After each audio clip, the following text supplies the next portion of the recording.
I like the cinema first half అయితే నాకు average అనిపించింది. But after watching second half as a ఫ్యాన్గా చెప్తున్నా, ఎవరు ఫ్యాన్? త్రిష మణిరత్నం గారి ఫ్యాన్.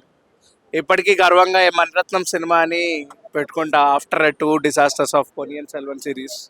బట్ ఎక్స్పెక్ట్ తెలుగులో నచ్చలేదు, నాకైతే నచ్చలేదు. యాజ్ అ ఫ్యాన్గా నాకు నచ్చలేదు.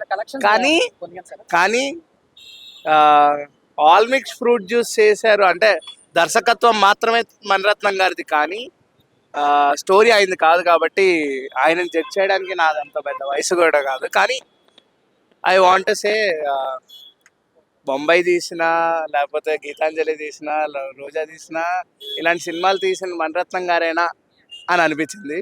కానీ ఇప్పటికీ సార్ మీరు ఇన్ని సినిమాలు తీసినా, ఇంకొక 2 to 3 years గ్యాప్ తీసినా సరే వీ విల్ వాచ్. అదే గర్వంతో పెట్టుకుంటాం మేము. బట్ ఇలాంటి ఒక కంబ్యాక్ మేమైతే ఎక్స్పెక్ట్ చేయలేదు.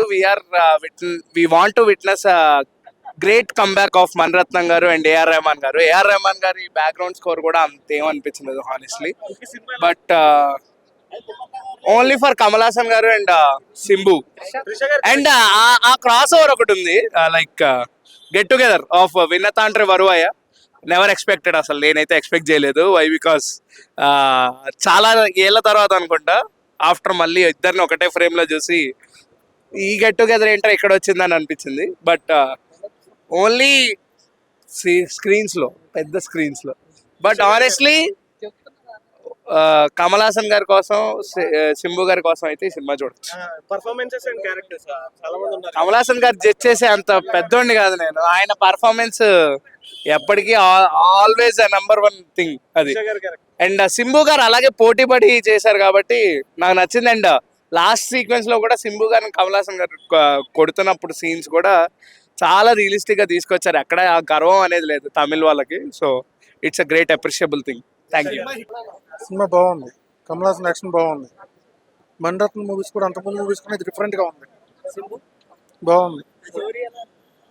స్టోరీ అంటే యాక్షన్ మొత్తం బాగుంది. నాకు నచ్చింది. కానీ కొన్ని ట్విస్ట్లు ఉన్నాయి కదా ఫైటింగ్ సీన్ దగ్గర వచ్చి, ఆ ట్విస్ట్లు బాగున్నాయి. అన్న మూవీ ఇప్పుడే చూశాను. నాకైతే ఏమనిపించిందంటే, నేను కమల్ హాసన్ భారతీయుడు 2 మించి ఉంటుందేమో, అట్లీస్ట్ మళ్ళీ కంబ్యాక్ వస్తాడేమో అని నేను అనుకున్నాను. కానీ చాలా డిసప్పాయింట్ చేశారు. అండ్ మణిరత్నం మూవీస్ నేను ఇంతవరకు ఎప్పుడు థియేటర్లో చూడలేదు.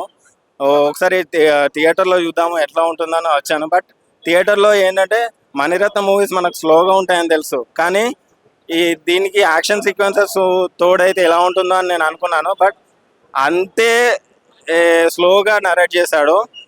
నేను ఒకటే చెప్తున్నా ఆడియన్స్కి, ఎవరికైతే 2.5 hours మాకు పేషెన్స్ ఉంది, మేము ఒకటే చోట కదలకుండా కూర్చుంటామని అనుకుంటారో వాళ్ళు మాత్రమే వచ్చి చూడవచ్చు. త్రిషాన్ అయితే తన బ్యూటీ అయితే చాలా, సినిమాటోగ్రఫర్ ఎవరో కానీ చాలా బాగా చూపించారు. కానీ పాపం తన క్యారెక్టర్ ఏదైతే డిజైన్ చేశారో, మరీ ఇప్పుడు ఈ జనరేషన్లో కూడా ఆ క్యారెక్టర్ ఒప్పుకోవడం అన్నది కొంచెం త్రిష ఫ్యాన్స్కి అంత ఆడిబుల్గా అనిపించదు. ఎందుకంటే ఒక వ్యాంప్ క్యారెక్టర్లో తనని యూజ్ చేశారు. అండ్ శంభు క్యారెక్టర్ కూడా పెద్దగా ఏం అనిపించలేదు. అండ్ మెయిన్ స్టోరీలో అసలు స్టోరీ ఏం లేదు. అసలు ఆడియన్ కూర్చొని 2 గంటలు ఎందుకు చూస్తున్నాడో అనేది ఒక పర్పస్ అంటూ ఒక మోటే లేదు. అవును అవును.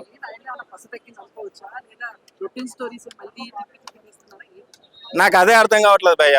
ఇప్పుడు లెజెండ్ డైరెక్టర్స్ ఏమో పాతబడిపోతున్నారు, డెబ్యూ డైరెక్టర్స్ ఏమో కొత్త కొత్త కథల్ని స్టోరీస్ తీసుకొని వస్తున్నారు.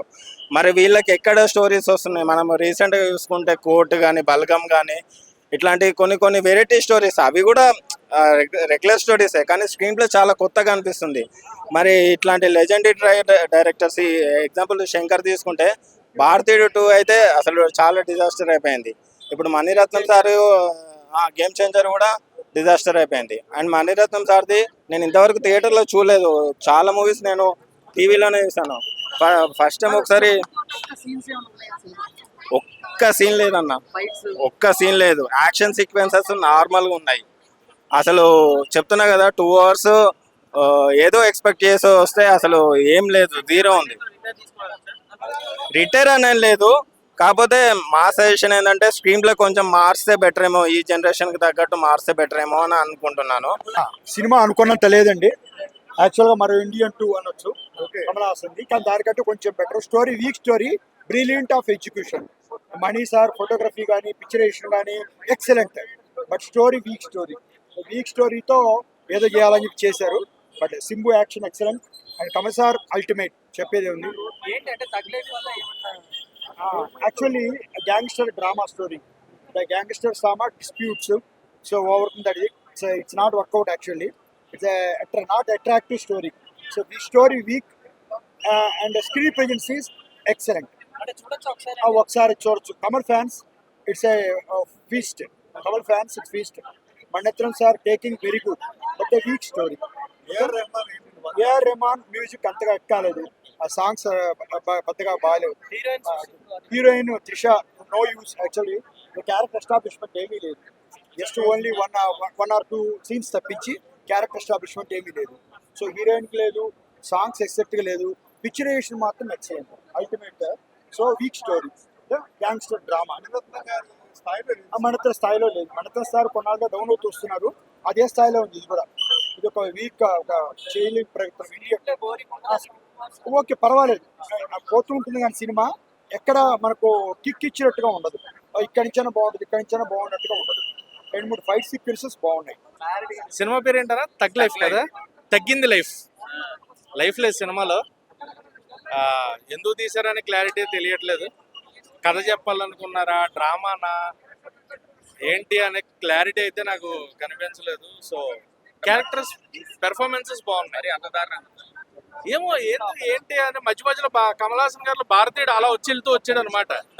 ఆ గెటప్ కానీ అది కానీ, ఎందుకు భారతీయుడు ఎందుకు వస్తున్నాడు, ఇది మణిరత్నం గారి సినిమా కదా, శంకర్ గారు ఎందుకు వస్తున్నారు అనే ఒక క్లారిటీ కూడా అర్థం కాలేదు. అసలు ఏంటి కాన్సెప్ట్, ఏంటి ఎందుకు తీశారు, డబ్బులు ఎక్కువైపోయా, లేదంటే అన్ని ఊర్లో తిరగాలనిపించిందా మణిరత్నం గారికి కూడా. ఏవో 4-5 ప్లేసులు చూపించారు, దుబాయ్ అని, గోవా అని, ఇంకోటి ఏమో అన్న సినిమా అయితే తీసారు కదా చాలా కాలం తర్వాత. యాక్టింగ్ పెర్ఫార్మెన్సెస్ గురించి మనం మాట్లాడక్కల్లా, ఎవరి పెర్ఫార్మెన్స్ వాళ్ళ బాగుంది. కాకపోతే లక్ష్మీరాయ్ గారిని, ఐశ్వర్య లక్ష్మి గారు, ఆవిడ ఎందుకు పెట్టారా అనేది క్లారిటీ రాలేదు. ఉంది ఆవిడ క్యారెక్టర్ ఇంపార్టెన్స్ ఉంది, కానీ అది స్టార్టింగ్ నుంచి చూపించుంటే ఒక వైపు ఉండేది.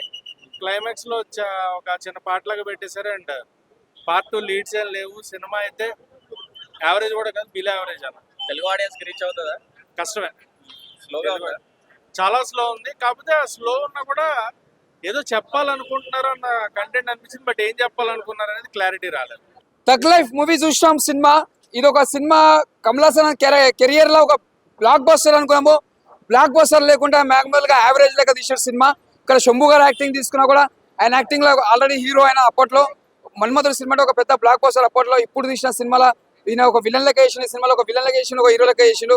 ఈ సినిమా మాత్రం ఒక యావరేజ్ అని చెప్పొచ్చు.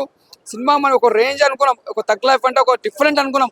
అంటే ఒక దశావతారంలో ఎలా చేసినా ఒక డిఫరెంట్ క్యారెక్టర్ అలా ఉంటుంది అనుకున్నాం. కమల్ హాసన్ గారి అంత చెప్పుకున్నట్టు ఏం లేదు. మన శంభు గారి క్యారెక్టర్ కూడా యావరేజ్ అని చెప్పొచ్చు. ఒక త్రిష గారిని ఎందుకు పెట్టారు కూడా తెలియదు. అసలు త్రిషను కూడా పెట్టి కూడా వేస్ట్ అయిపోయింది సినిమాలో. వన్ టైం చూసుకోవచ్చు, అంతకుమించి ఏం లేదు. ఒక చెల్ల సెంటిమెంట్ బాగుంది అలా. అది శంభు వాళ్ళ చెల్ల మిస్ అయితే చిన్నప్పుడు మళ్ళీ కలుచుకుంటారు. ఆ సీన్ ఒకటి బాగా అనిపించింది సినిమాలో. ఫస్ట్ లాస్ట్ వరకు అక్కడ వరకు అవుతుంది సీను, అక్కడ కలుచుకుంటారు వాళ్ళు, అక్కడనే బాగుంది cinema. Background music, screen play కానీ అది ఒక్కటి బాగుంది. కానీ సినిమా లేకపోతే ఇంకా బాగుంటే జర ఇంకా మంచిగా ఉంటుండే, కానీ సినిమా కొద్దిగా డల్ అయింది. అంతకుమించి ఏం చెప్పట్లేదు.